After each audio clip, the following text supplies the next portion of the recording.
D.C. marks Emancipation Day this Thursday, April 16th, celebrating the end of slavery in the district. It's a hard sentence to say. There is a full lineup, though, of joyful events to commemorate, starting with D.C. 250 Day of Play at RFK, and it ends with a star-studded Emancipation Day concert. You know, bring them out, bring them out. Grammy Award-winning artist T.I. and Maya, our homegirl, just some of the stars gracing the stage. And there's also a full day of events planned at Langston Golf Course on Thursday, from a tribute to the late Congressman John Lewis to live entertainment and family fun. And joining us now with a preview, former D.C. Councilmember Vincent Orange, very instrumental in making sure we remember Emancipation Day here in the district. It's good to see you. It's good to see you as well. And yes, it's really great that D.C. Emancipation Day is going to occur this Thursday, April 16th. We've come a long way.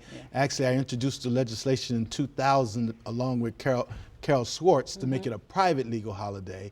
And so once we got the city warmed up for 5 years, then I came back and introduced the legislation in 2005 to make it a public legal holiday where the government is closed, the schools are closed, the courts are closed. And now this will be the 21st year of it being an actual public holiday. You know, a lot of people think about D.C. and they think, okay, well, no slavery in the nation's capital, but oh yes, indeed. Can you give us a two-sentence history of what you know, what our ancestors dealt with here in the district? Well, basically there was slavery in the District of Columbia, but Frederick Douglass and others, they kept pressing President Abraham Lincoln, and then Senator Sumner said, "Mr. President, do you know who's the biggest slave owner in the United States?" And he said, "No." He says, "You," and that laid the foundation. So on April 16th, 1862, President Lincoln signed the D.C. Emancipation Compensation Act, which freed the 3,100 slaves in the District of Columbia.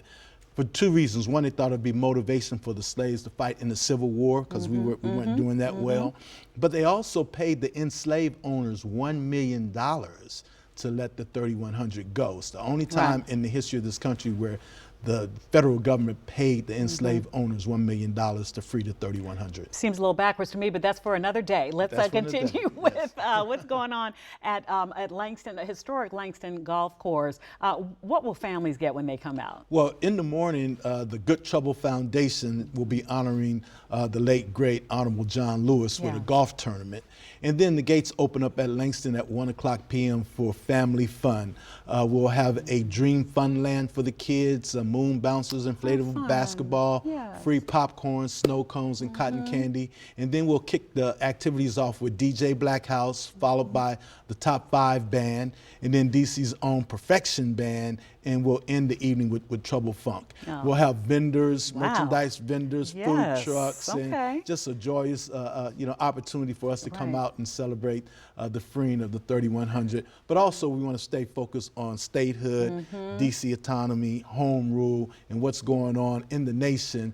And Langston also is under attack. We want to maintain Langston, because Langston was a place where only African Americans could play, and it became a historic designation in 1939.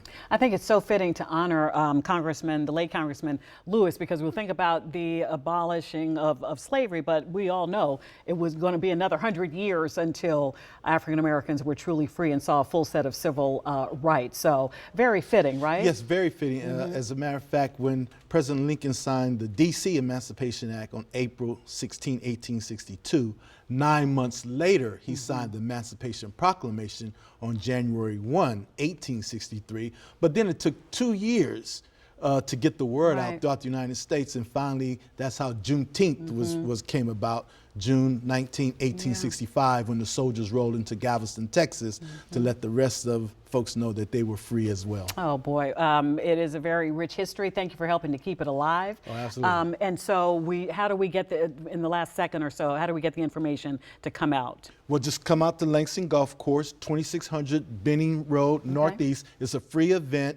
Bring your children, bring your lawn chairs, come out and be able to enjoy a great afternoon of entertainment and family fun at Langston Golf Course. All right, we're celebrating freedom. All right, thank you so much for coming in and telling us all about it. Mary, over to you.